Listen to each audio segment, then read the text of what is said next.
نحمده نصلي ونسلم حبيب الكريم أما بعد فقد قال الله تعالى في كلام المجيد وفي فرقان الحميد أقيموا الصلاة إن الصلاة تنهى عن الفحشاء والمنكر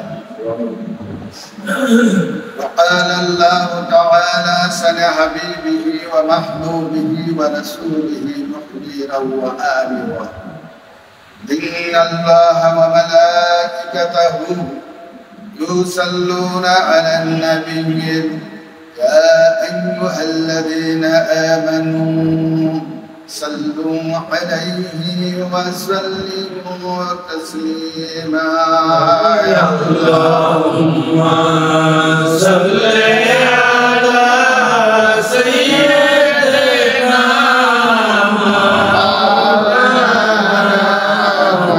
محمد وعلى آل سيدنا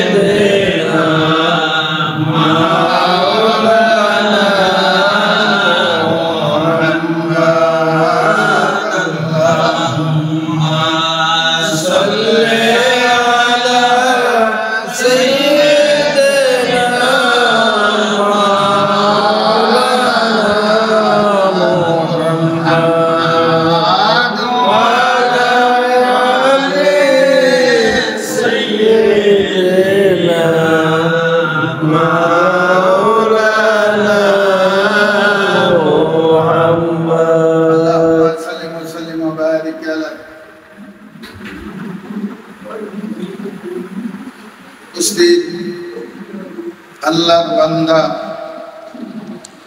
নবীর উম্মত আল্লাহর আউলিয়া কেরামের আদর্শের অনুসারী আশিকিন জাকিরিন পর্দার আড়ালে রত মাহবুবী সকল মাসিক কালিমী জলসা মুবারকে সমবেত হয়েছি এই দুর্যোগের সময়ে যারা আমরা আসতে পারছি তাদের জন্য আল্লাহ তাবারাক ওয়া তাআলা অফুরন্ত রহমতের ঢালা খুলে রেখেছেন সুবহানাল্লাহ এবং ওই রহমতের ঢালা থেকে কিছু আলোচ্য বিষয়াদি শুনে আমাদের অন্তর আত্মাকে পরিশুদ্ধ করার মানুষের প্রস্তুতি নিতে পারবো, চেষ্টা করতে পারবো, সে আশা ব্যক্ত করে আল্লাহর দরবারে শুকরান গুজার করছি।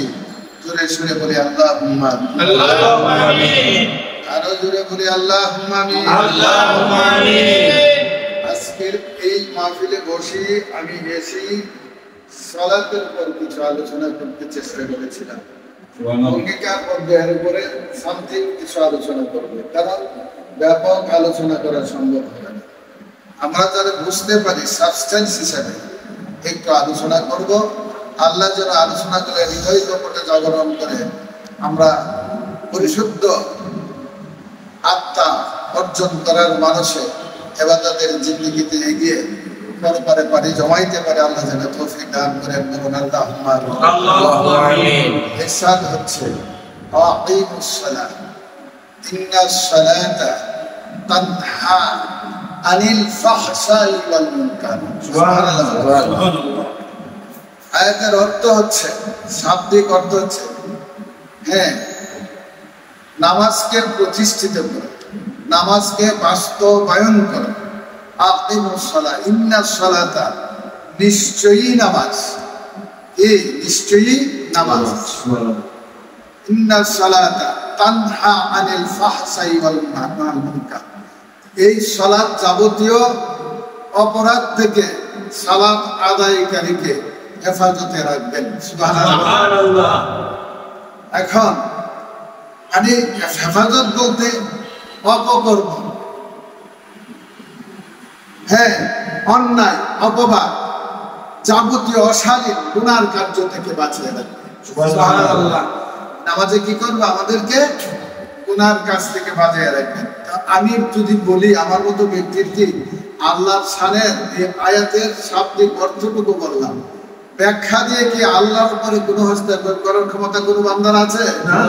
না, আল্লাহর উপরে হস্তক্ষেপ করার ক্ষমতা কোনো বান্দার নাই। কিন্তু আল্লাহ সঠিক কথা বলেন, সঠিক জানান, সঠিক আছেন, সঠিক অবস্থানে আল্লাহ চিরস্থায়ী ভাবে আছে, ঠিক কিনা? তার পানির উপর কোনো হস্তক্ষেপ করার কোনো ক্ষমতা নেই। তবে আমার প্রশ্ন হচ্ছে, আমরা যারা কিছু লোক এই তালিমি জলসায় বসছি, আমাদেরকে যখন আমরা প্রশ্ন করি, জিজ্ঞাসা করি, এই নামাজও আদায় করতেছি, নামাজ আদায় করে এক বাক্যে আপনারা বলুন তো আমরা কি সার্বিক অপরাধজনিত কাজ থেকে নিজেকে হেফাজত করতে পারছি? আরো জোরে বলেন নাকি পারছি? পারলে আর কথা বলবেন না, না পারলে কোন পারি না, ঠিক না? পারি না, সুবহানাল্লাহ।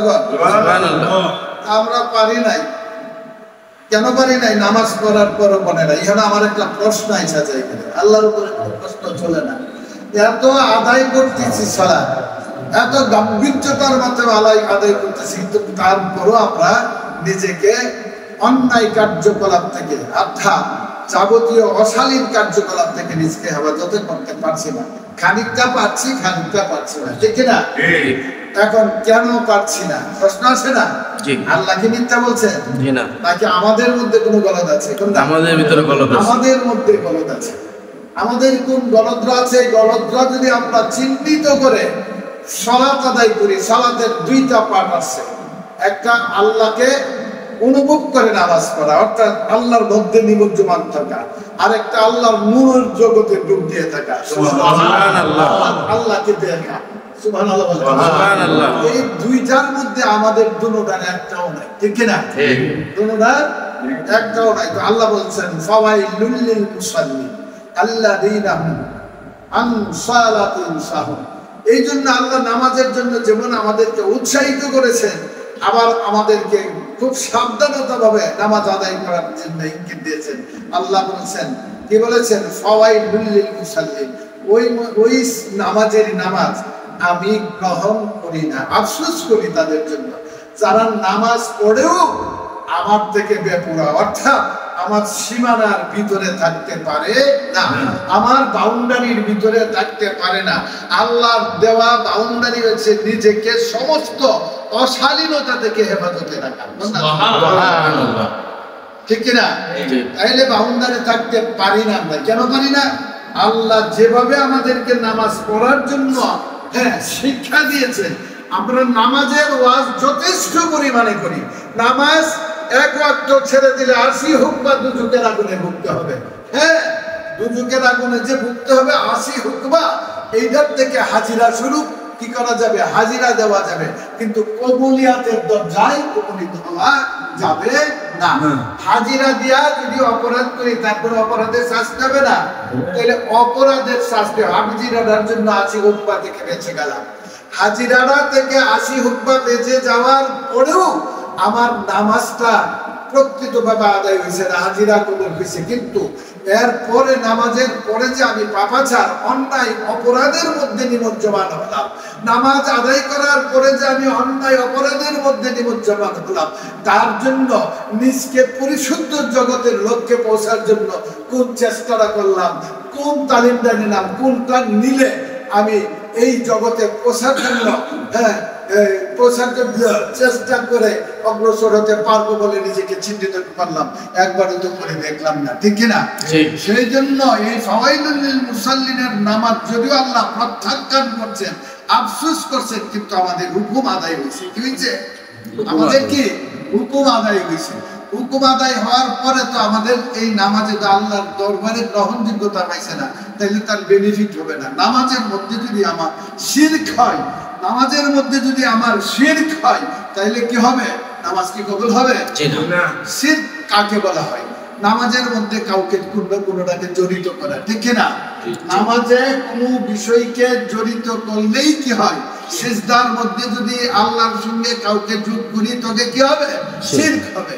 কিন্তু এই শিরকের জন্য আল্লাহর ভয় প্রথম, ঠিক কিনা? শিরক থেকে বাঁচার জন্য আল্লাহর ভয়টা কি প্রথম থাকতে অন্তরে, যে আমি আল্লাহর দরবারে দাঁড়াইছি, দাঁড়াই ও আমার অন্তরাত্মাকে, আমার জীবাত্মাকে কন্ট্রোল করতে পারছি না। ভয় আছে বটে, কিন্তু আমার ভয় থাকার সত্ত্বেও ওই যে জীবাত্মার প্রবণতার কারণে, ওই যে জীবাত্মার প্রবণতার কারণে আমার নামাজ দিক বিদিক হয়ে যাচ্ছে। সেই জন্য আল্লাহ তাবারাকা ওয়া তাআলা প্রতিটি নামাজের অগ্রভাগে 7টি আয়াতের ব্যাখ্যা দিয়েছেন সূরা ফাতিহার। এই ব্যাখ্যার মধ্যে দেখা যায় এর মধ্যে এটার সমাধান পূর্ণাঙ্গভাবে বিদ্যমান আছে। সুবহানাল্লাহ। যখন প্রশংসা করি আল্লাহর, এই আয়াতের ব্যাখ্যা দিতাম, প্রথম আয়াতে আল্লাহর কি প্রশংসা, ঠিক না? মাখলুকাতের মধ্যে প্রশংসা পাওয়ার যোগ্য কে? আল্লাহ। সুবহানাল্লাহ, সুবহানাল্লাহ। এরপরে তিনি রহিম, রহমান, ঠিক না? ঠিক।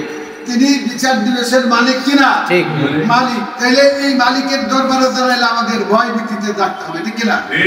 এরপরে বলছে ভয় ভীতির মধ্যে যখন আমরা থাকবো, তাহলে আমি তো হাকিমের দরবারে দাঁড়াইলে, আমি হাকিমের দরবারে যদি দাঁড়াই, তাইলে হাকিমের দরবারে বাহ্যিকভাবে ভিতরে যাইতেও, হাকিমের দরবারে যদি আসামি হয়ে দাঁড়ায় কোন দুনিয়ার হাকিমের দরবারে, আমি যদি হাকিমকে ফলো না করি, হাকিমকে যদি আমি লক্ষ্য না করি, তার দিকে যদি না দৃষ্টিপাত করে আনুগত্যতা না রাখি, তাহলে হাকিম আমাকে পানিশমেন্ট দিবে কি দিবে না?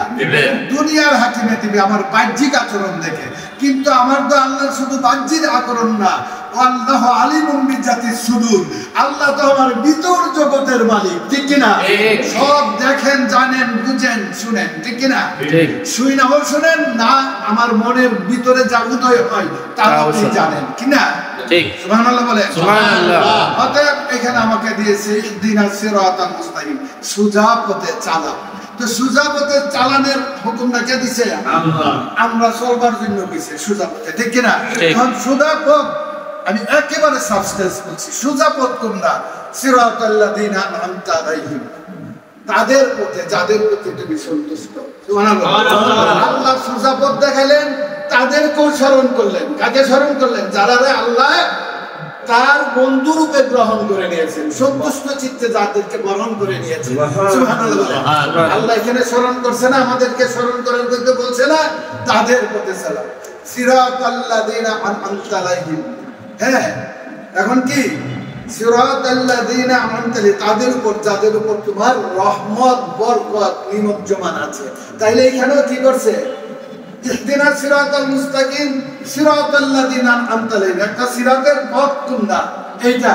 এবং সিরাতাল্লাযিনা আন'আমতা আলাইহিম কোনটা? এইটা। এটা হইছে আল্লাহর মনোনীত বান্দারা। সুবহানাল্লাহ।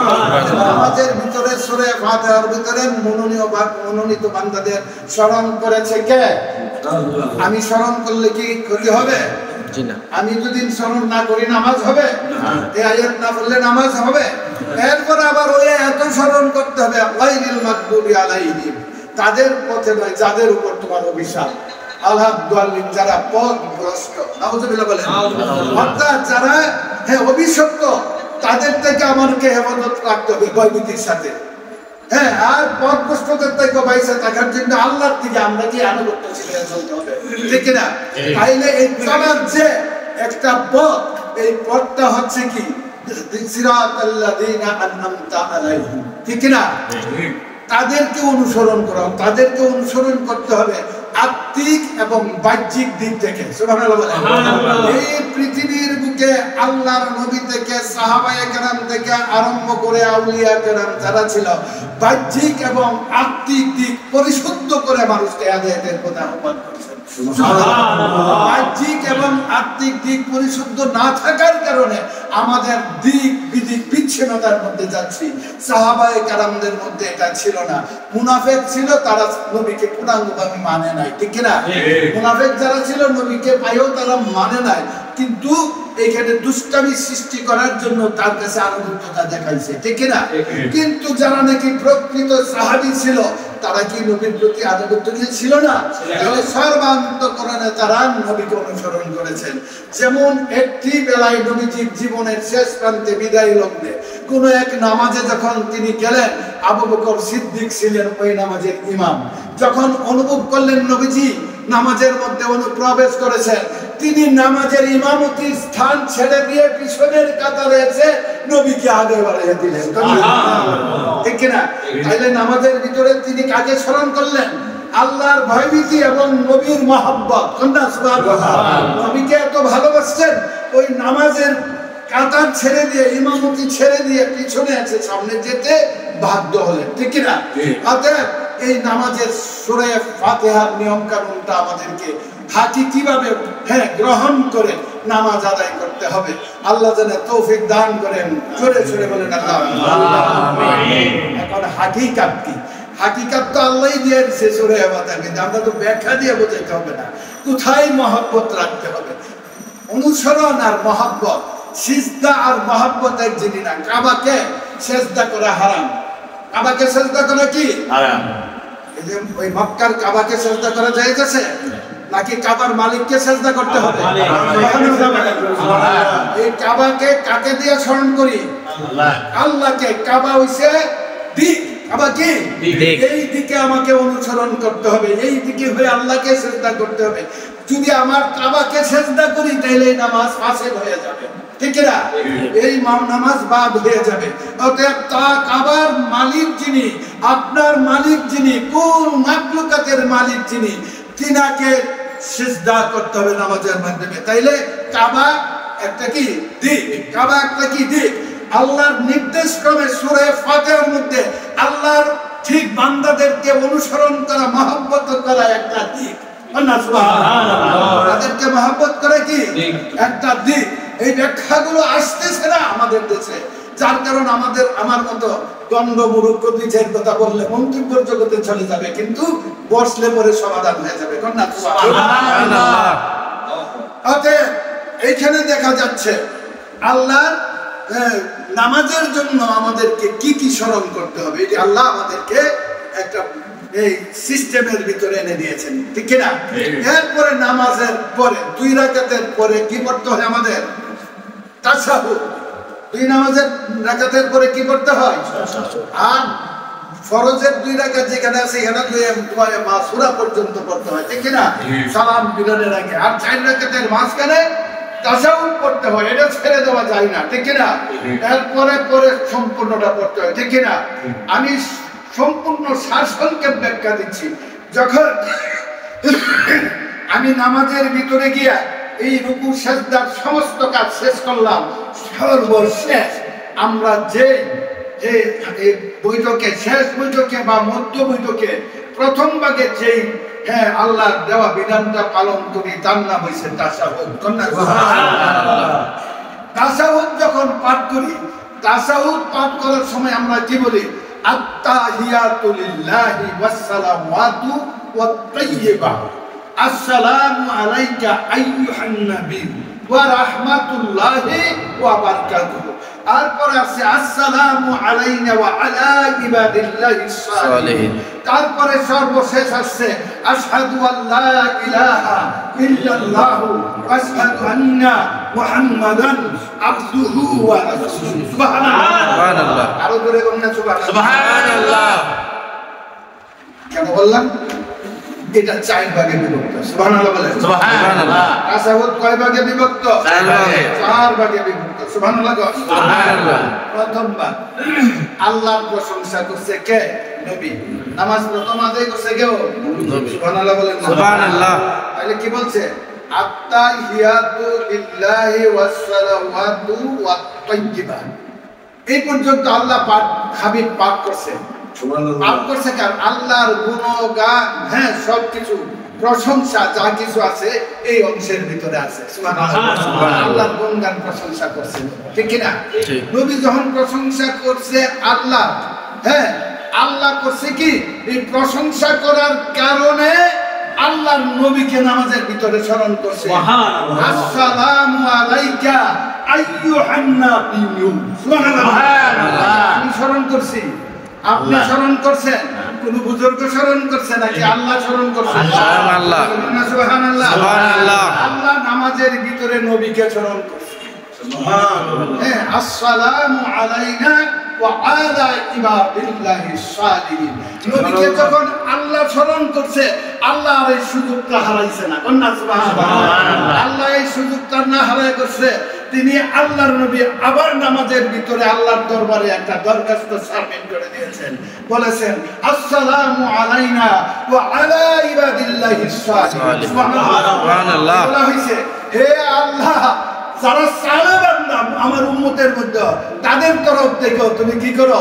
আমার আমার মাধ্যমে সালাম গ্রহণ করো। সুবহানাল্লাহ। তাইলে নবীও কি উম্মতকে ওখানে স্মরণ করছে, এটা কি ছেড়ে দিচ্ছে? যদি কন্যা সুবহানাল্লাহ, এটি সে মহব্বত, ভালোবাসা, আনুগত্যতা। তিনি আমাদেরকে স্মরণ করছেন, তিনার প্রেম আকর্ষণে মহব্বতের সাথে। আল্লাহ করছেন তার ভয়ভীতির প্রদর্শনের জন্য রহমত দান শুরু। আল্লাহ রহমত দিছে, যাবতীয় রহমত নামাজের ভিতরে স্মরণ করছে। নবী স্মরণ করছে উম্মতকে, তার তরফ থেকে সেই রহমতের বাগি যেন তার উম্মতে হয়, ঠিক না? সেই উম্মতে হয়। এবং সর্বশেষ বলেছেন আশহাদু আল্লা ইলাহা ইল্লাল্লাহ আশহাদু আন্না মুহাম্মাদান আবদুহু ওয়া রাসূলুহু। সুবহানাল্লাহ, সুবহানাল্লাহ। এই বিষয়গুলো যখন নামাজের মধ্যে উদ্ভাসিত হয়েছে, এই বিষয়গুলো যখন নামাজের ভিতরে লেনদেন হয়েছে, তখন ফেরেশতারা খুশি হইয়া বলছেন, হ্যাঁ আশহাদু আল্লাহ, আমরা সাক্ষ্য দিচ্ছি, সুবহানাল্লাহ বলেন, লা ইলাহা ইল্লাল্লাহ ওয়া আশহাদু আন্না মুহাম্মাদান আবদুহু ওয়া রাসূলুহু। সুবহানাল্লাহ, আমরা সাক্ষ্য দিচ্ছি আল্লাহ ছাড়া কোনো মাবুদ নাই, মুহাম্মদ সাল্লাল্লাহু আলাইহি ওয়াসাল্লাম আল্লাহর প্রেরিত প্রকৃত আবেদ বান্দা ও রাসূল। সুবহানাল্লাহ। আল্লাহর নবীর প্রতিটি সিজদা ছিল আল্লাহর জগতে বিদ্যমান। সুবহানাল্লাহ। এটা ছিল আসসালাতু মিরাজুল মুমিনিন। সুবহানাল্লাহ। এই নামাজের অংশের দুইটা বিষয় আছে। এই নামাজের দুইটা বিষয় কি? একটা হইছে নামাজের সঙ্গে মেরাজ, অর্থাৎ কোন দিক বিদিক থাকবে না। কি হবে? ওইখানে শুধু আল্লাহই থাকবে। সুবহানাল্লাহ। আল্লাহর রাজ্যের সিজদাতে বান্দা নিমজ্জমান হইছে। সুবহানাল্লাহ। এটা খুব সম্ভাবনা কম পৃথিবীর বুকে যদি আল্লাহ কবুল করে তাকে কারো এই দরজা নসিব হয়। সুবহানাল্লাহ। কিন্তু দ্বিতীয় দরজাটা হইছে আরেকটা, যেটা নাকি ভীতি সন্ত্রস্ত ভাবে নামাজ পড়া। সুবহানাল্লাহ। ভীতি সন্ত্রস্ত কোনটা? যখন আমি নামাজে দাঁড়াইলাম, ওইগুলির প্রতি মহব্বত রাখা, সেইগুলি আমাদেরকে অ্যাড্রেস করছেন আল্লাহ। যেইগুলি নাকি নামাজের ভিতরে আমাকে অ্যাড্রেস করছেন আল্লাহ নবী। এইটির প্রতি পূর্ণ মহব্বত, আল্লাহর ভয়। এই মহব্বত এবং ভয় থাইকা যখন অন্য চিন্তা দূর করে দিয়া যুদ্ধ করব, হ্যাঁ হ্যাঁ, রাজা নামিল জিহাদিল আসকারি ইলা জিহাদিল আকবার। আল্লাহ রাসূল বলেছিলেন সাহাবীদেরকে, দিন প্রতিষ্ঠা করার পর আমি ছোট যুদ্ধ থেকে বড় যুদ্ধের দিকে রওনা দিচ্ছি। সুবহানাল্লাহ। সাহাবাগণ আরজ করলেন, ইয়া রাসূলুল্লাহ সাল্লাল্লাহু আলাইহি ওয়াসাল্লাম, যে যুদ্ধের মধ্যে স্ত্রীকে বিধবা করতে হয়, সন্তানকে এতিম করতে হয়, দুনিয়ার মায়া ত্যাগ করতে হয়, নিজের জানকে কুরবান করে যে উৎসর্গ করে দিতে হয়, এর চেয়ে বড় যুদ্ধ কোনটা? রাসূল পাক সাল্লাল্লাহু তাআলা আলাইহি ওয়াসাল্লাম বলেন, আমার সাহাবীরা, এর চেয়ে বড় যুদ্ধ হইছে আফজুল জিহাদ। আফজুল জিহাদে জিহাদুন নাফস, তোমার প্রকৃতির সঙ্গে তুমি যুদ্ধ করে রইছে বড় যুদ্ধ। সুবহানাল্লাহ। এখন নামাজের মধ্যে, চলার মধ্যে, ওঠার মধ্যে, লেনদেনের মধ্যে, কথাবার্তার মধ্যে, হ্যাঁ যুদ্ধের মধ্যেও একটা হক আর না হক এটা বেছে নিতে হবে। যদি আমি হক যুদ্ধ করি আল্লাহর ভয়ে করি, ঠিক না? হ্যাঁ, একটা যদি না হক যুদ্ধ করি আল্লাহর ভয়ে করি। যুদ্ধ দুই প্রকার, একটাকে হক ভাবে করা আর একটা না হক ভাবে করা। প্রতিদিন তো হয় হকের সঙ্গে না হকের। সুবহানাল্লাহ। নামাজের ভিতরে হক হচ্ছে কি? যুদ্ধ করতে হবে। সেই যুদ্ধ হচ্ছে দুনিয়া থেকে ফিরিয়ে রাখার জন্য, যুদ্ধ হচ্ছে সমস্ত অশালীন জগতের চিন্তা চেতনা আছে তাকে নিয়ন্ত্রণ করার জন্য সর্ববৃহৎ রুহানি কাবা হিসাবে আল্লাহর বিধান সম্মতভাবে এই যে সূরা ফাতিহা এবং তাশাহুদের মধ্যে যে দিক নির্দেশনা দিয়েছেন, ওইগুলিকে হৃদয় কপটে গেঁথে ওই মহব্বতের সাগরে ডুব দিয়ে একাগ্র চিত্তে পূর্ণ ভাব চিন্তাকে দূরীভূত করার চিন্তা থেকে নিজেকে হেফাজতের মাধ্যমে সিজদা করার নাম হয়েছে সেই যুদ্ধ। কন্যা সুবহানাল্লাহ। ওই যুদ্ধে যখন আমরা উত্তীর্ণ হয়ে যাব আস্তে আস্তে, তখন আমরা হাকিকাতে কাবার দিকে, হাকিকাতে কাবার দিকে, কাবার থেকে মূল কাবার দিকে অগ্রসর হতে সক্ষম হব। সুবহানাল্লাহ। অতএব নামাজের যদি পূর্ণাঙ্গতা পেতে চাই, আমি তখনই আমি পাপ মুক্ত জিন্দেগি করতে পারবো নামাজের মধ্যে যখন আমার ওই বিষয়গুলো জাগ্রত হবে, বাস্তবায়ন হবে। আমি যখন ওই দিকে আমাকে ডাইভার্ট করতে পারবো, আমি যখন আমাকে ওই দিকে লেলিয়ে দিতে পারবো, ততক্ষণ পর্যন্ত আমরা পারবো না বাঁচতে, যতক্ষণ পর্যন্ত এইটাকে নিয়ন্ত্রণ করতে না পারবো। সেই জন্যই আল্লাহ তাবারাকা ওয়া তাআলা তার মনোনীত বান্দাদেরকে অনুসরণ করার জন্য বলছেন। আল্লাহ বলছেন আল উলামা ওয়ারাসাতুল আম্বিয়া। সুবহানাল্লাহ বলেন। সুবহানাল্লাহ। দেন নবী বলছেন কি, আমার উত্তরসূরি আমার আলেমগণ, আমার বিজ্ঞ আলেম। এখানে নাম কারা, খালি বড় টাইটেল, দাওয়া হাদিস পাস, এত ডিগ্রি, এত ডক্টরেট, এইটাকে আল্লাহ আলেম বলে নাই। এই বিদ্যান হওয়ার পরেও যারা, না হয়েও যারা, একটা সাধারণ আত্মা মূর্খ যদি ওই বিদ্যার না হয়েও যে ব্যক্তি, ওই বিদ্যার না হয়েও যে ব্যক্তি হৃদয় কপটে ওই দুইটা স্তম্ভের একটা স্তম্ভকে নিজের দেহ রাজ্যে বাস্তবায়ন করতে সক্ষম হবে আর ভয় ভীতি করবে, নিজেকে চেষ্টা করবে অন্যায় পাপাচার থেকে বাঁচিয়ে রাখার জন্য, তখন তা সম্ভব হবে। এর আগ পর্যন্ত কখনো সম্ভব হবে না। অতএব ওই সম্ভাবনার জন্য, ওই সম্ভব রাজ্যে পৌঁছার জন্যই আল্লাহ তাবারাকা ওয়া তাআলা যারা এই পীর মুরিদি অথবা ওলিয়া উলিয়াদের অনুকরণ করা থেকে মানুষকে বিব্রত করার চেষ্টা করছে, পিছু হটাতে চেষ্টা করছে, প্রয়োজন মনে করছে না, তারা একটা ভুলের জগতে আছে। নাউযুবিল্লাহ। তারা কি একটা ভুলের জগতে আছে? তারা এই সত্য জগতে আছে যারা আল্লাহকে পূর্ণাঙ্গভাবে মেনেছে। তাদের জন্য অ্যাড্রেস করে দিয়েছেন আল্লাহ, ইয়া আইয়ুহাল্লাযীনা আমানুত্তাকুল্লাহা ওয়া কুনু মা'আস সাদিকিন। সুবহানাল্লাহ। হে আমার বান্দারা, একমাত্র আমারে ভয় করব। ভয় আমরা কাকে করব? আল্লাহকে। ভয় তো পরিবারে করি, স্বামীরে করি, ভাইয়েরে করি, সন্ত্রাসীরে করি, হ্যাঁ চুরেরে করি, ডাকাতরে করি, ঠিক না? ঠিক। নাউযুবিল্লাহ বলে। আমাদের ভয় ভীতির তো কমতি নাই। আমরা ওই ভয় নাই করে ভয় করব কাকে? আল্লাহকে। আল্লাহকে যদি ভয় করি, আল্লাহকে ভয় করার যে অ্যাড্রেস, ভয় শিক্ষা করার যে স্থান, ওই স্থানে যদি আমরা উপনীত হইতে না পারি পূর্ণাঙ্গভাবে, সেই ভয় ভীতি আমার মধ্যে জাগ্রত হবে না। বেশ বোঝা চাক চিত্ততা দিয়া কিন্তু ভয় আছে না, ভয় আছে কি আনুগত্যতা দিয়ে। সেই জন্য আল্লাহ বলেছে, ইয়া আইয়ুহাল্লাযীনা আমানুত্তাকুল্লাহা, অত্যাধিক পরিমাণে আমাকে ভয় করো। সুবহানাল্লাহ। হ্যাঁ, আমানুত্তাকুল্লাহ ওয়া এবং কুনু মা'আস সাদিকিন, আমার একজন নির্দিষ্ট মনোনীত বান্দাকে তুমি অনুসরণ করো। আমাদেরকে হুকুম দিচ্ছে কে? ওই বান্দাকে সাধারণ এই রাজনৈতিক মূর্তি পূজা হইলে হইব? এই ব্যক্তি রাষ্ট্রের গদিওয়ালা হইলে হবে? এই ব্যক্তির পূর্ণাঙ্গ সাহাবায়ে কেরাম খুলাফায়ে রাশিদিনের আদর্শে আদর্শবান কোন নেত্রী যদি হয়, তার পূর্ণাঙ্গ আনুগত্যশীল হতে হবে। আর হুকমাত যেহেতু রাষ্ট্রের একটা পরাশক্তিও রাষ্ট্রের হুকুমের আসনে বসে আছে, মান্য করতে ভয়ভীতি মান সম্মানের কারণে, ঠিক কিনা?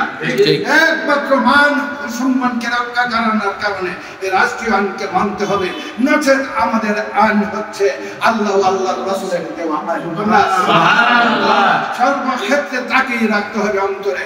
আর ওইগুলি যদিও আমরা রাষ্ট্রীয়ভাবে পালন করি, মান্য করি, ঘৃণার চোখে মান্য করবো, ঠিক না? অতএব ওইটাকে প্রতিষ্ঠিত করার জন্য একজন ব্যক্তির কাছে যেতে হবে। ওই ব্যক্তির কাছে গিয়ে পূর্ণাঙ্গভাবে স্মরণ করতে হবে তাকে। কিভাবে? নামাজে, রোজা, পরিচালনায়, পরিবার, পরিজন, রাষ্ট্র, সমাজ যেভাবে তিনি চালাতে চায়, পারে না, তবু চেষ্টা করে, ঠিক না? আমার সমাজকে আমি এইভাবে চালাবো, কিন্তু তারা জীবাত্মার কবলে পইরা তাকে মান্য করছে না, তার বিদ্রোহ করছে, তাকে অমান্য করছে, তার সমালোচনা করে অন্যায়কারীরা তার থেকে মানুষকে দূরে সরিয়ে রাখছে। অতএব আমি কিন্তু তার মধ্যেই থাকতে হবে। সুবহানাল্লাহ। শত মানুষের মধ্যে আমি তার মধ্যে না থাকা পর্যন্ত আমার ওই ভালোবাসার পূর্ণাঙ্গতা আসবে না। আর পূর্ণাঙ্গতা ভালোবাসা না থাকা পর্যন্ত হৃদয় কপটের বেলায়েতের নির্যাস স্থায়িত্বতা লাভ করবে না। অতএব এই নির্যাসকে যদি আপনি স্থায়িত্ব লাভ করতে চান, হ্যাঁ, তাইলে এই আনুগত্যতার কোনো বিকল্প নাই। অতএব এই বিকল্পিত দিক নির্দেশনাকে আমাদেরকে মান্য করতেই হবে, করতে হবে, করতে হবে, ঠিক কিনা? অতএব ওই বিষয়গুলো আমাদের হৃদয় কবরে জাগরণ রেখে এই আত্মার জগতে, এই আত্মিক জগতের যে রিপু, গত জলসাই ডিপ্লোকে বলে আসছি, এই রিপু 6টা রিপুকে আমাদেরকে দমন করতে হবে। সুবহানাল্লাহ। এই 6টা রিপু কাম, ক্রোধ, লোভ, মোহ, মদ, মাশ্চর্য। সুবহানাল্লাহ। সাহাবাদের মধ্যে এটা ছিলেন না, তাবেঈনদের মধ্যে এটা ছিলেন না, তাবেঈনদের মধ্যে এটা ছিলেন না। এখন এটা আমাদের মতো রূপরেখা মাছ পাগড়িওয়ালা যোগ্যওয়ালাদের মধ্যে এটা আছে কি নাই? আমরা নবী প্রেমিক বটে, কিন্তু ওইটা ত্যাগ করতে পারি না। সর্বপ্রথম লোভ, সর্বপ্রথম কি? না, সর্বপ্রথম কাম, তারপরে কি? ক্রোধ, তারপরে এসে লোভ। সুবহানাল্লাহ বলে। সুবহানাল্লাহ। হ্যাঁ, এই লোভ, এই 6টা রিপুকে দমন করার একমাত্র মাধ্যম হচ্ছে কে মানবে, কে মানবে না, কে আমাকে কাফের বলবে, বলবে না, কে অনুসরণ করবে, করবে না, কে ভুল বুঝাবুঝি করে মানুষকে অপরটনা দিয়ে দূরে সরবে না। সঠিকটা যদি না বলে যাওয়া হয়, কাল হাসরের ময়দানে আমাদেরকে জিহ্বা কাটবে কে? আল্লাহ। কে কাটবে? আল্লাহ। সুবহানাল্লাহ বলে। সুবহানাল্লাহ। সত্য হচ্ছে মহাব্বত যেহেতু আল্লাহ ফাতিহাতে ঢুকাইছে, মহাব্বত যেহেতু আল্লাহ নামাজের ভিতরে ঢুকাইছে, মহাব্বতটা ঢুকাইতে হবে চলাফেরা ওঠা বসার মধ্যে। সুবহানাল্লাহ। অতএব আমরা এই কথাটা বলার আগে একটা দুনিয়ার কথা বলি। আপনি মনে করেন সবচেয়ে বেশি বিশ্বাস করেন ঘরের বিবিকে, সবচেয়ে বেশি ভালোবাসেন ঘরের বিবিকে, ঠিক কিনা? এমন ভালোবাসেন তার আচার আচরণ ব্যবহারে তাকে মনে করেন ভালোবাসেন। সবচেয়ে বেশি বিবি ভালোবাসে আপনাকে, স্বামীকে, ঠিক কিনা? সবচেয়ে বেশি অনুসরণ করে আপনাকে, যেখানে যাবে এখানে আপনার কথা ভাবে। আচ্ছা, নামাজে গেল আপনার ব্যবহার, আপনার আচরণ, আপনার মধুরতা, আপনার উপস্থাপনা, এইগুলি তার বাঁচতে থাকে, ঠিক কিনা? তাইলে এটা ভালোবাসার কারণে হয়। আমার নবী কইছে, যে ব্যক্তি আমার ভালোবাসা পাইতে চাও, এই দুনিয়ার যাবতীয় ভালোবাসা থেকে আমাকে বেশি ভালোবাসো। সুবহানাল্লাহ। এই ভালোবাসা দিয়ে কিন্তু নামাজ আদায় হবে না। সুবহানাল্লাহ। কাজে এই ভালোবাসা যদি আসে, এটাও শিরক বিল্লাহ হবে, এটাও কি? শিরক বিল্লাহ হবে। অতএব এই শিরক বিল্লাহ থেকে বাঁচার জন্য আপনি মহব্বত করছেন, রাসূলকে দেখেন নাই, রাসূলের খাঁটি উত্তরসূরি আল্লাহর নির্ধারিত বান্দা, যাকে অনুসরণ করার জন্য আল্লাহ বলেছেন, তাকে ভালোবাসেন। সুবহানাল্লাহ। তাকে যতক্ষণ পর্যন্ত পূর্ণাঙ্গ ভালোবাসা দিতে না পারবেন, আপনি হাকিকি রাজ্যে বিচরণ করতে পারবেন না। 2টা সালাতের একটা সালাত আপনার আদায় হবে না। হ্যাঁ, হুকুম পালন করা হবে। কি হবে? আল্লাহ যদি রহমত করে আকীদার কারণে ক্ষমাও পেয়ে যেতে পারেন। আল্লাহ দয়া করলে পারে কি পারে না? হ্যাঁ, নামাজগুলো যখন হুকুম আদায় হবে, এইটির জন্য ভুল ভ্রান্তির জন্য ত্রুটি স্বীকার করে আমার আকীদাগত বিষয়গুলা, চেষ্টা তদবির গুলা তো অব্যাহত থাকবো। সেই জন্য হয়তো আল্লাহ আমাদেরকে ক্ষমা করে দিবেন। তিনি দয়ার সাগর ঘোষণা দিয়েছেন, লা তাকনাতু মির রাহমাতিল্লাহ। তোমরা আমার রহমত থেকে নৈরাশ হইও না। তবে রহমত পাওয়ার জন্য রহমতের অনুকরণ করতে হবে, ঠিক কিনা? অতএব আজ থেকে আমরা প্রতিজ্ঞাবদ্ধ হই, ওই রিপুকে দমন করার সর্ব উৎকৃষ্ট হলে তাসাব্বুরে শাইখ। সুবহানাল্লাহ। সর্ব উৎকৃষ্ট পন্থা নবীর মহব্বত লাভ করা, সর্ব উৎকৃষ্ট পন্থা হবে তাসাব্বুরে শাইখ। অর্থাৎ যিনি নাকি কামেল মুকাম্মেল আল্লাহর খাঁটি বান্দা, পীর মুর্শিদ, যার মধ্যে নবীজির আদর্শের কোনো খেলাপ নাই, আমলের কোনো ত্রুটি নাই, ওই ব্যক্তিটাকে চলা ফেরা উঠা বসা, তার জ্ঞান খেয়াল মহব্বত ভালোবাসা রাখলে আপনার জ্ঞান খেয়াল ভালোবাসা অন্যদিকে যাবে কি? যাবে না। ওই ভালোবাসার জন্য হরদম কলবের মধ্যে আল্লাহ আল্লাহ জিকির। যেহেতু শ্বাস এবং প্রশ্বাস আল্লাহ দিয়েছেন, প্রশ্বাস দিয়েছেন, শ্বাস দিয়েছেন, শ্বাস নেওয়ার পরে যে শ্বাসটা, ওই শ্বাসটা আবার ফিরিয়ে আনার মতো ক্ষমতা আপনার আমার আছে কি? যিনি দিয়েছেন তিনি ওখানেই আমাকে জব্দ করে দিতে পারেন, মানেন কিনা? প্রতিটি শ্বাসের মধ্যে ওই তাসাব্বুরের শায়েক এবং কলবের মধ্যে ওই শায়েকের নিদর্শন, এবং ওই নিদর্শনকে লাভ করা, জাগ্রত করা, পূর্ণ খেয়াল থাকতে হবে প্রতিটি কর্মে। আল্লাহ মুখে নয়, কথাই নয়, কাজে নয়। আমি কথা বলতেছি, বক্তৃতা দিতেছি, আপনি কাজ করতেছেন, একজনকে মহব্বতের আলোচনা করতেছেন, একজনকে লেনদেন করতেছেন, ইত্যাদি ইত্যাদি কাজে আছে, কিন্তু প্রতিটি শ্বাসের খবর আল্লাহ রয়েছে কি নাই? শ্বাসটার দিকে যখন আমি আল্লাহকে কলবে খেয়াল রাখবো, আর ছাড়ার সময় যখন খেয়াল রাখবো, আর মহব্বত যখন রাখবো একদিকে, তাইলে তার শিক্ষাটার দিকেও আমার খেয়াল থাকবে সর্বক্ষণ, ঠিক না? ওই খেয়ালের মাধ্যমে যখন আপনি মাত্র কিছুদিন অতিবাহিত করবেন, দেখবেন আল্লাহর ওয়াস্তে, দেখবেন যে আল্লাহ আপনাকে ওই ক্ষমতা দান করে দিয়েছে, এর রহস্য এখানে উদ্ভাসিত হতে আরম্ভ করছে। আপনি যে একজন সাধারণ পরিবারের লোক, কেউ আপনাকে মূল্যায়ন করবে না, কিন্তু আল্লাহ আপনাকে মূল্যায়ন করবে। কারণ আপনার ওই চালচলন, ওঠা বসা, আচার আচরণ, লেনদেন, ওইগুলি আনুগত্যতার ভিতরে হয়েছে, যার কারণে আল্লাহ কবুল করছেন, ওই রিপুকে আমাদের দমন করার তৌফিক দান করছেন। তারপরে ওই দিনও আমি আলোচনা করে আছি কাল হাসরের ময়দানে। হ্যাঁ, গত সোমবারের জলসায় বিপ্লবকেও আমি আলোচনা করে আসছি যে কেউ কাল হাসরের ময়দানে কি করবে না, এই চেহারাগুলা নিয়ে, এই চেহারাগুলা নিয়ে জান্নাতে প্রবেশ করবে, জাহান্নামে প্রবেশ করবে না। এই যে চেহারা, এই চেহারাগুলা কই যাবে? জান্নাতে যাবে। যারা ওই যুদ্ধ হবে,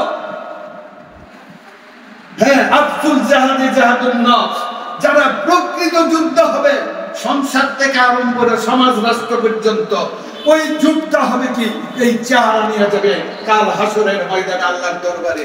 আর যারা ওই যুদ্ধ হবে না, তারা এই চেহারা নিয়ে যাবে না, এই চেহারা তাদেরকে উঠিয়ে দেওয়া হবে, তাদের চেহারার মধ্যে একটা ফিট করে দেওয়া হবে। আজকে দেখেন না, আমরা দেখি এই যে আপনাদের মিডিয়ার যুগে একটা দেহের মধ্যে আরেকটা কি কুকুরের চেহারা, গরুর চেহারা, ছাগলের চেহারা বসায় দিচ্ছে। নাউজুবিল্লাহ, ঠিক কিনা? মানুষে যখন এটা কইরা দেখাইতে পারে, আল্লাহ পারে কি পারে না? আলোচনা বলেন, পারে কি পারে না? অতএব ওই চেহারাগুলো দিয়েই আপনাকে আমাকে জাহান্নামে প্রেরণ করবে। ওই চেহারাগুলো দিয়ে আপনাকে আমাকে জাহান্নামে প্রেরণ করবে। জোরে বলেন নাউজুবিল্লাহ। জাহান্নামের থেকে বাঁচার আগে একটা সুগ্রা জাহান্নাম আছে কিয়ামত পর্যন্ত, ঠিক না? এই সিজ্জিনের জাহান্নাম থেকে বাঁচার জন্য ওই রূপরেখা নিয়ে শাস্তি ভোগ করবো আল্লাহর দরবারে সিজ্জিনে, ঠিক না? ওই শাস্তি থেকে বেঁচে থাকার জন্য ওই দিকে ভালোবাসা রাখতে হবে। কন্যা সুবহানাল্লাহ। তাসাব্বুর, ধ্যান, মহব্বত রাখতে হবে আল্লাহর নবীর দিকে, নবীকে পাওয়ার জন্য। আল্লাহর নির্দেশিত নবীর উম্মত, নবীও যাকে বলে হচ্ছে উত্তরসূরি, আল্লাহও যাকে বলেছে আমার বন্ধু। কন্যা সুবহানাল্লাহ। তার সঙ্গে এই মহব্বতটা হচ্ছে আসল মহব্বত। এটার নাম তাসাব্বুরে মুরশিদ, এটার নাম হয়েছে তাসাব্বুরে শাইখ। কন্যা সুবহানাল্লাহ। এই তাসাব্বুরে শাইখকে যদি কেউ শিরকের খাতায় নিয়ে যান, তাইলে ইবাদতের ছাড় মর্ম উপলব্ধি করতে কেউ লাভ করতে পারবেন না। আল্লাহ আমাদেরকে বুঝার তৌফিক দান করুন। করে বলেন আল্লাহ আমিন। কে কি ফতোয়া দিবে, এই ফতোয়ার দিকে তাকিয়ে আমি কথা বলছি, বুঝার জন্য বলছি। আর আল্লাহর রাসূলও বলেছেন, এই জগতে যার প্রতি যার মহব্বত বেশি থাকবে, যেই উদ্দেশ্যে থাকবে, ওই উদ্দেশ্য, উদ্দেশ্যওয়ালা ব্যক্তিকে কাল হাসরের ময়দানে তার সঙ্গে আসর করে। সুবহানাল্লাহ, সুবহানাল্লাহ, সুবহানাল্লাহ। যার সঙ্গে যেই কারণে, চোরের সঙ্গে চুরির কারণে চোরের হাসরটা যেখানে হবে তার হাসর এখানে হবে। আর ওলির সঙ্গে মহব্বত রাখলে তার হাসরটা যেখানে হবে। একজন আল্লাহওয়ালার সঙ্গে সম্পর্ক রাখলে, একজন আল্লাহর প্রিয় বান্দার সঙ্গে সম্পর্ক মহব্বত সর্বাবস্থায় রাখলে তার হাসর যেখানে হবে, উদ্দেশ্যটাও যদি হয় পরকাল, তাইলে তার হাসরটা হয়ে যাবে ওখানে। সুবহানাল্লাহ। বুঝে শুনে আমাদেরকে শিক্ষা গ্রহণ করে এই ফিতনার যুগে, মুসিবতের যুগে লক্ষ কোটি বছরের কাছ থেকে যাচাই বাছাই করে যাতে আল্লাহ তাবারাকা ওয়া তাআলা আমাদেরকে এই বিষয়গুলি নিজের জীবনে চলাফেরা, উঠা বসা, পরিবার পরিজনদেরকে শিক্ষাদানের মাধ্যমে এগিয়ে নিয়ে যাওয়ার তৌফিক দান করে প্রকারান্তরে এই রাষ্ট্রের ভিতরে যেন আমরা যারা আছি চেষ্টা করে যাচ্ছি যাতে এই বিষয়গুলা রাষ্ট্রীয়ভাবে রাষ্ট্রের সর্বোচ্চ আসনের মধ্যে গিয়ে রাষ্ট্রীয়ভাবে যেন জারি করার তৌফিক দান করে আল্লাহ ইচ্ছা করলে পারেন কি পারেন ব্যাপার, এই ব্যাপারটা আবারও হয়ে যাবে, এই ব্যাপারটা আবারও এসে যাবে। কিন্তু বর্তমান নবীজির ভবিষ্যৎবাণীর কিছু নিদর্শন চলতেছে। কন্যা ফিলিস্তিনবাসীকে নিয়ে যে ঘটনা ঘটবে তা ঘটতেছে, ঠিক না? এবং এটার শেষ পর্বটা কোথায় যাবে জানেন? এইটার শেষ পর্বটা যাবে হযরত ইমাম মাহদী আলাইহিস সালামের আগমন পর্যন্ত। হযরত ঈসা আলাইহিস সালাম এই নবীজির উম্মতের দপ্তরে আসা পর্যন্ত ইয়াজুজ মামুজের কর্মকাণ্ড প্রকাশের মাধ্যমে দাজ্জালের আবির্ভাবের ভিতর দিয়ে বলেন নাউজুবিল্লাহ। এই দাজ্জালের কর্মকাণ্ড বিশ্বব্যাপী চলছে। আমরা যারা একটাই মাত্র দল, আউলিয়া কেরামের অনুসারী দল, এই দলটার মধ্যে বিভক্তের কোনো শেষ নাই। আউলিয়া কেরামের দাবিদার যারা এই পথ দেখিয়েছেন তাদের দল হয়েছে 12টা। কয়টা? 12টা। উম্মতে মুহাম্মদের দল হয়েছে 73টা। ঠিক। উম্মতে মুহাম্মদের দল কয়টা? 73টা। আর যারা নাকি আমরা এই তালিম দিচ্ছি, কথা বলছি, আল্লাহর ওলিদের অনুসরণ, আধ্যাত্মিক শিক্ষা লাভের যে পথ পাথে হিসাবে দিক নির্দেশনা দিচ্ছি, তাদের মধ্যে হবে 12টা। কয়টা? 12টা। তাদের মধ্যে 12টা দল হবে। ওই 12টা দলের মধ্যে পাগড়ি, জুব্বা, নামাজ, রোজা, হজ, যাকাত, তাসবিহ, তাহলিল সব পর্দা, পুশিদা সবকিছু থাকবে, কিন্তু ঈমান থাকবে না। ঈমান থাকবে না। একটা দলের থাকবে ওই যে আল্লাহ বলছেন নবীজির মাধ্যমে সাহাবাদের থেকে আরম্ভ করে এই পর্যন্ত আউলিয়া কেরামের দল, ওই দলটার স্বীকৃতি যে দিয়েছেন সেই দলটার নাম হচ্ছে আহলুস সুন্নাত ওয়াল জামাত। অনেক ভ্রান্ত মতবাদীরাও সুন্নাত ওয়াল জামাতের দাবিদার হচ্ছে, কিন্তু প্রকৃত সুন্নাত ওয়াল জামাত যারা ইতিপূর্বে যে আলোচনা করেছি, এই আলোচনাগুলা যারা গ্রহণ করেছে, গ্রহণ করার জন্য মানুষকে পরামর্শ দিচ্ছে, ওইগুলি হচ্ছে সঠিক পথ ও পাথেওয়ালা। সুবহানাল্লাহ। আব্দুল কাদের জিলানী রাহমাতুল্লাহি আলাইহি সিররুল আসরার নামক গ্রন্থের মধ্যে, আরবি গ্রন্থ সিররুল আসরার নামক এই গ্রন্থের মধ্যে, এটা অনুবাদ হয়েছে, এখন দেখলে পাবেন আছে কিনা। এই গ্রন্থের মধ্যে তিনি 12টা পীরের দলের কথা উল্লেখ করেছেন। একটা দলের এই কথা বলেছেন সঠিক, আর 11টা করছেন বেঠিক। নাউজুবিল্লাহ।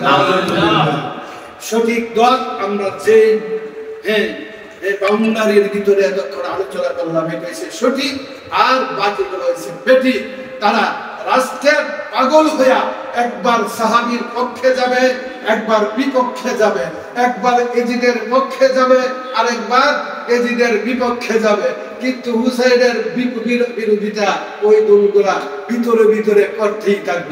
সেই জন্য আমরা যারা এখন যেই পথের অনুসারী, তারা হয়েছি হুসাইনি আদর্শের পাগল। সুবহানাল্লাহ। কি হুসাইনি আদর্শের পাগল।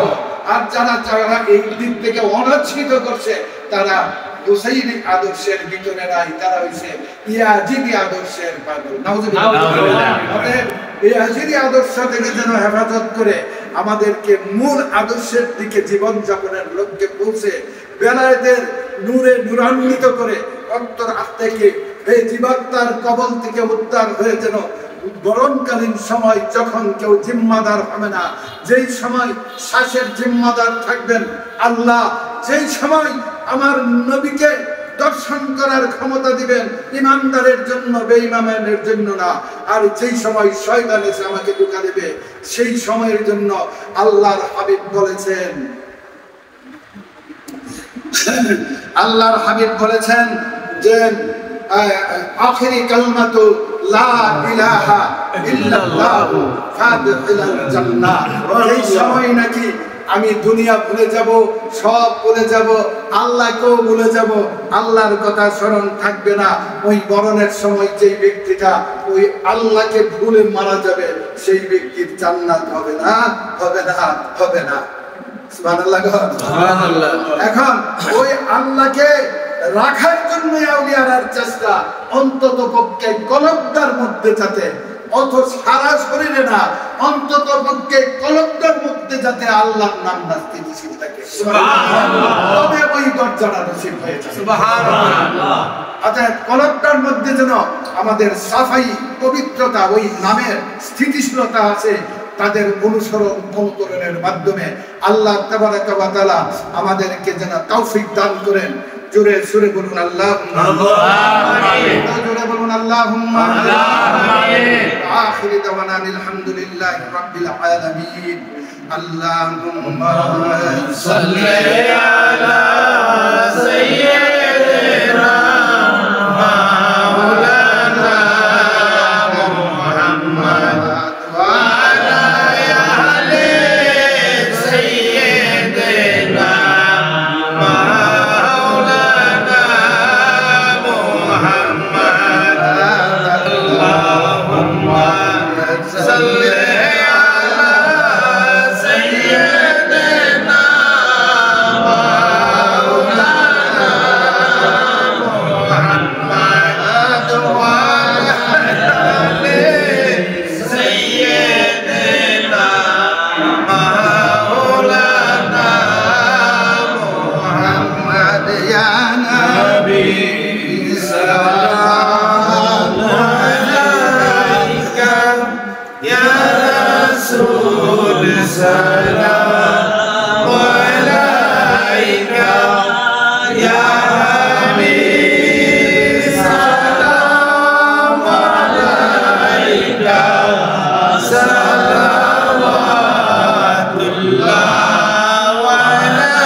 নিখিলের ধ্যানের ছবি, তুমি না এলে এ দুনিয়ায় আধারে ডুবিত সবই।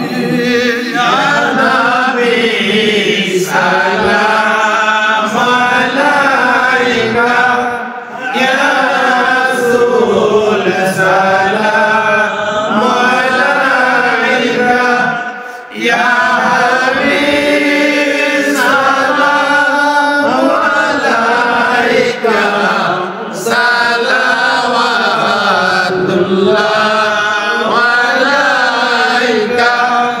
চাঁদ সূরজ আকাশ ভাসে, সালি হৃদয় নাহাসে, এলে তাই হ্যাঁ না বরাবি, আশকদের দিলের সকাশে। ইয়া নবী সালাম আলাইকা, ইয়া রাসূল সালাম আলাইকা, ইয়া হাবিব সালাম আলাইকা, সালাওয়াতুল্লাহ আলাইকা। ইয়া রাব্বি সাল্লি ওয়া সাল্লিম দাইমান আবাদান আলা নবিকা খায়রুল খালকি কুল্লিহিম। রহমে রব্বের দুরূদ ও সালাম বরকতি দাই নবী কো রব্বিল্লা বলগাল উলাম বিকমালিহি তশরত জালালিহি হাসনাত জামিউ বিসালিহি সাল্লু আলাইহি ওয়া আলিহি সাল্লিমু ইয়া কাব্বাল সাল্লু আলা